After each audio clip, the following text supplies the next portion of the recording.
Hello dear student. इस question में दो ब्लॉक दिखाए हुए हैं, ब्लॉक ए और ब्लॉक बी। और ब्लॉक ए का एक्सेलरेशन ऐसे डाउनवर्ड शो किया हुआ है ए, ये एंगल थीटा है। और हमसे पूछा जा रहा है कि find out acceleration of block A if block B is moving downward with acceleration a according to figure. ये नीचे जा रहा है, मुझे इसका एक्सेलरेशन बताना। आप जैसे मान लीजिए कि नीचे ग्राउंड पे रखा हुआ है, अभी ऐसे जा रहा है नीचे की तरफ, तो अभी ये कंस्ट्रेंट मोशन हो गया एक तरह से, है ना। यहाँ पे जो खास बात है कि यार जब भी हम कोई क्वेश्चंस करते हैं तो उन क्वेश्चंस में ये जो स्ट्रिंग होती है उसको इनएक्सटेंसिबल मानते हैं। मतलब हम ये मानते हैं कि इसकी लंबाई नहीं बढ़ रही है फोर्स लगाने से, इसकी लेंथ क्या है, कांस्टेंट होती है। तो हम इस क्वेश्चन को मैं आपको दो तरीके से सॉल्व करके बताता हूँ, है ना। दोनों अप्रोचेस को आप ध्यान से देखना और उसके बाद में ध्यान रखिएगा, अगर वो अच्छे से समझ में आ गई तो आपको एग्जाम में करना बहुत आसान हो जाएगा। पहली बात तो ये जो स्ट्रिंग है वो क्या है, इनएक्सटेंसिबल है। इनएक्सटेंसिबल स्ट्रिंग की एक खास बात होती है कि उसके हर पॉइंट का, अगर ये कोई इनएक्सटेंसिबल स्ट्रिंग है तो उसके हर पॉइंट का जो स्पीड होता है वो सेम होता है। अगर इस पॉइंट की स्पीड vx है तो उसकी vy है, तो vx और vy बराबर होंगे। क्योंकि अगर vy vx से बड़ा हो गया या vy vx से छोटा रहा तो दोनों कंडीशंस में क्या होगा, अगर इस पॉइंट की स्पीड इसकी तुलना में तेज हो गई तो रस्सी की लंबाई बढ़नी जाएगी, और अगर ये वाला पॉइंट स्लो चलेगा और ये तेज चलेगा तो रस्सी ढीली नहीं पड़ जाएगी। तो उसका मतलब हुआ कि ये दोनों चीजें हम लोग नहीं लगाते, हम लोग मान के चलते हैं कि वी एक्स और वी वाई बराबर है, दोनों का स्पीड सेम है। अगर स्पीड सेम है तो मैं कह सकता हूं कि एक्सेलरेशन भी इसके पॉइंट हर पॉइंट का सेम होगा। अगर इस पॉइंट का एक्सेलरेशन नीचे की तरफ है तो उसका भी एक्सेलरेशन इस तरफ होगा अलोंग द स्ट्रिंग, और उसकी वैल्यू ए ही होगी। तो यहां इस वाले पॉइंट की अगर मैं बात करता हूं तो ये हमने कंस्टेंट कर दिया, एक कंडीशन लगा दी यहां पर कि भैया इस पॉइंट का जो एक्सेलरेशन है वो ए ही रहेगा। इसके हर एक पॉइंट का जो एक्सेलरेशन है वो ए ही रहेगा। ओके। अब आपका जो ब्लॉक ए है वो किस तरफ मूव करेगा। ब्लॉक ए अगर आप फोर्स लगाओगे तो हॉरिजॉन्टल डायरेक्शन में जाएगा, इसका जो एक्सेलरेशन होगा उसकी डायरेक्शन होगी हॉरिजॉन्टल, इस तरफ। ओके। अब यहां पे कंस्ट्रेंट है कि ये ए है, तो ये एंगल अगर आपको थीटा दिया हुआ है तो ये वाला एंगल कितना हो जाएगा, 90 माइनस थीटा। ये मैं फर्स्ट मेथड डिस्कशन कर रहा हूं आपसे। तो अगर इस ए का इस डायरेक्शन में कंपोनेंट निकालते हैं, इसका इस डायरेक्शन में अगर मैं कंपोनेंट निकालता हूं तो वो कंपोनेंट कितना आएगा, ए कॉस 90 माइनस थीटा। उसकी वैल्यू ए के बराबर होनी चाहिए। कॉस 90 माइनस थीटा कितना होता है, sine theta is equal to a का एक्सलेशन आ जाएगा ए अपॉन साइन थीटा, और ए अपॉन साइन थीटा का मतलब ए कॉसेक थीटा।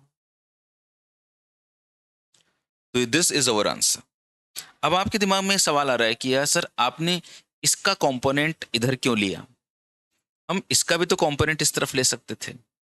ऐसा अपन लोग तब करते हैं इस तरह से कंपोनेंट जब हमको यहाँ पे कोई फोर्स दिखा रखा हो और फोर्स का मुझे इधर और इधर इफेक्ट देखना हो। बट यहाँ पे कंस्ट्रेंट है, ये कंडीशन है कि इस तरफ एक्सेलरेशन ए ही रहेगा, और यहाँ पे जो भी एक्सेलरेशन है उसका कंपोनेंट इस तरफ कितना होना चाहिए, ए होना चाहिए।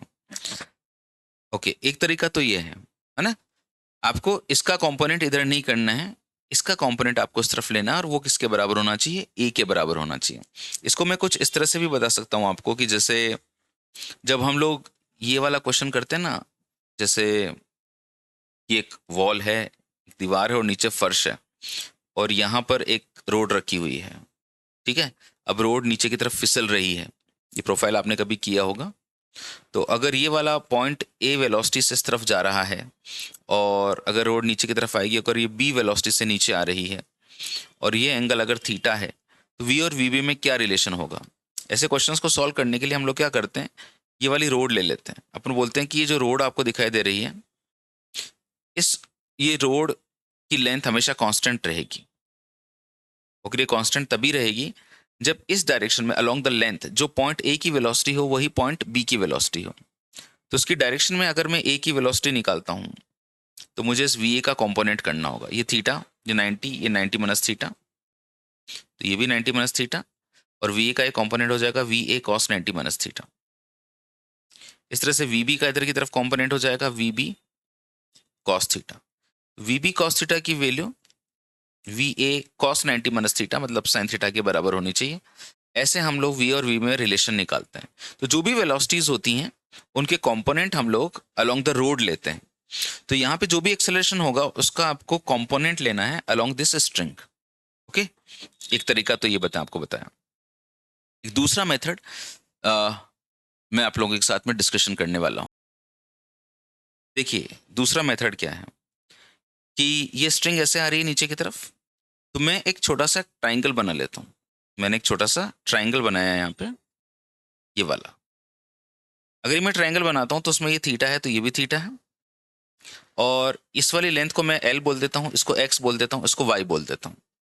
तो जैसे जैसे ये ब्लॉक नीचे की तरफ आएगा वैसे वैसे ये ब्लॉक इस तरफ मूव करेगा। जब ये ब्लॉक इधर मूव करेगा तो एक्स कोऑर्डिनेट लगातार कम होता जाएगा, और जैसे ही नीचे की तरफ आएगा और ये ब्लॉक आगे की तरफ बढ़ेगा तो जो एल है वो भी कंटिन्यूसली डिक्रीज होती जाएगी। बट जो वाई है वो क्या रहेगा, कांस्टेंट रहेगा। तो यहां मैं ये लिख सकता हूं कि इस ट्राइंगल में अगर बात करूं तो एक्स जिस रेट से चेंज होगा वो इस ए की वेलोसिटी होगी, और एल जिस रेट से चेंज होगा वो इस बी की वेलोसिटी होगी। ओके, क्योंकि एल लगातार धीरे धीरे कम होता जाएगा ना। ओके, इसी तरह से जो वाई जिस रेट से चेंज होगा तो वो चेंज होगा ही नहीं, बिकॉज वाई इज कांस्टेंट। तो उसका डिफरेंशिएशन कितना हो जाएगा, जीरो। वाई कांस्टेंट क्यों रहा, देखो इस ट्राइंगल में ब्लॉक चाहे कितना ही आगे आ जाए ये पुली तो फिक्स्ड है ना, और ये भी ग्राउंड पे ही चल रहा है, तो ये वाली जो डिस्टेंस है हमेशा ही कांस्टेंट रहनी है, तो उसका डिफरेंशिएशन मैंने जीरो कर दिया। अब अगर मैं यहाँ पे पाइथागोरस का यूज करता हूँ, पाइथागोरस थ्योरम हमको कहती है कि L square is equals to X square plus Y square, hypotenuse का square is equals to base का स्क्वायर प्लस परपेंडिकुलर का स्क्वायर। अब अगर मैं इसको दोनों तरफ डिफरेंशिएट कर देता हूँ, differentiate both sides with respect to time, तो मैं लिख सकता हूँ d upon d t of l square is equals to d upon d t of x square plus d upon d t of y square. L square का differentiation करोगे तो 2l dl upon d t हो जाएगा, x square का करोगे तो 2x dy upon d t हो जाएगा, 2x dx upon d t हो जाएगा। Y square, y is a constant, तो कांस्टेंट का डिफरेंशिएशन जीरो, इस 2 से 2 कट जाएगा। ये जो l है ये तो ठीक है, जो dl अपॉन डी टी है वो क्या है, b की वेलोसिटी, ब्लॉक b की, dx अपॉन डी टी ये ब्लॉक a की वेलोसिटी है। तो अगर मैं ब्लॉक a की वेलोसिटी निकालना चाहता हूं तो वो l upon X into V B आ जाएगा। अभी जो डायग्राम आपको दिखाई दे रहा है इसमें l और vx का रेशो चाहिए। l तो ये रहा, l और x का रेशो ना, l तो ये रहा और x ये रहा। एंगल के सामने वाली साइड परपेंडिकुलर होती है और ये हाइपोथेनस है। परपेंडिकुलर और हाइपोथेनस में जो रिलेशन होता है वो साइन थीटा का रिलेशन होता है। तो अगर मैं यहाँ पे साइन थीटा निकालता हूँ, perpendicular upon hypotenuse, perpendicular is x and this is l, तो sine theta is equals to x upon l, तो l अपॉन x निकालूंगा तो 1 अपॉन साइन थीटा आ जाएगा। 1 अपॉन साइन थीटा का मतलब होता है कॉसेक थीटा। तो ये V A is equals to आ चुका है मेरे पास में cosec theta into V B, है ना। एल अपॉन एक्स की वैल्यू कॉसेक थीटा रख दी, इंटू वी बी हो गया। अब आप इसको एक काम करो, इसको डिफरेंशिएट करो दोनों तरफ टाइम के रिस्पेक्ट में। इसको मैंने डिफरेंशिएट कर दिया टाइम के रिस्पेक्ट में। तो ए को डिफरेंशिएट करोगे टाइम के रिस्पेक्ट में तो ए का एक्सेलरेशन आ जाएगा, कॉसेक थीटा इज कांस्टेंट, और वी बी, बी का डिफरेंशिएट करोगे तो बी का एक्सेलरेशन आ जाएगा। तो बी का एक्सेलरेशन है वो मेरे को क्वेश्चन में ए दिया हुआ है, सो इसको मैंने ए लिख दिया and this is cosec theta. तो इस तरह से मुझे ए का एक्सेलरेशन मिल गया। ओके, तो इस तरह से मैंने देखा कि my answer is a cosec theta. दोनों ही तरीकों से मेरा आंसर ए कॉसेक थीटा आ रहा है। पहले भी ए कॉसेक थीटा आया था और अभी भी ए कॉसेक थीटा आया है। ठीक है, खूब मेहनत करो, मेहनत करते जाओ, मेहनत करते जाओ, एक दिन आपकी मेहनत जरूर सफल होगी। ठीक है, इसमें मैं जितना योगदान कर सकता हूँ मैं पूरी कोशिश कर रहा हूँ।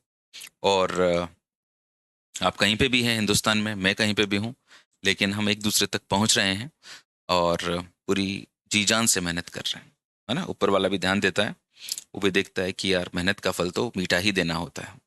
Okay, wish you get success, ईश्वर आपको सफल करे।